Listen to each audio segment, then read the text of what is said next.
I'm Alex Nayler, I'm Content Strategist at Connective 3. And I'm Matt Fischbach, and I'm a senior content writer. And this is our top tips on creating content for the automotive industry.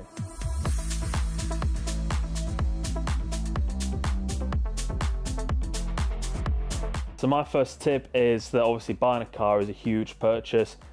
So with that in mind, it's important to establish yourself as a reliable brand, because if people sort of get one whiff that you're not reliable, they'll go somewhere else. So with that in mind, it's crucial to sort of focus on the key signals. So you've got your experience, your expertise, your assertiveness, and your trustworthiness. And for our second tip, it's very important that you treat it as simply as possible. A lot of people who've never bought cars before don't really know the terminology. It can be confusing, complicated, lots of acronyms everywhere. So just being as clear as possible and laying it out, even if it sounds just unbelievably simple to yourself, laying it out as clearly as possible is really important. Tip number 3 is buying a car. We've already alluded to it, it's a significant purchase. It's not just like someone's adding something to their basket and checking out on a whim.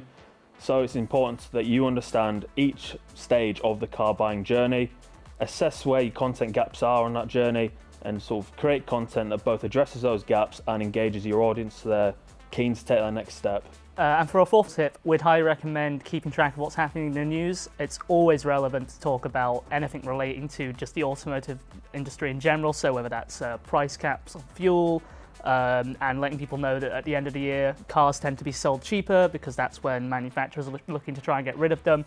Anything you see in the news, when you're doing a bit of research, that kind of thing, always worth touching on. And finally, tip number 5 is that we have actually written an automotive white paper putting all of these tips and more onto the Connective 3 website. So you can find the link here. And if you want to find out more about writing content for the automotive industry, you can find us on LinkedIn, as well as on Twitter, and you can go to Connective 3 website for even more information.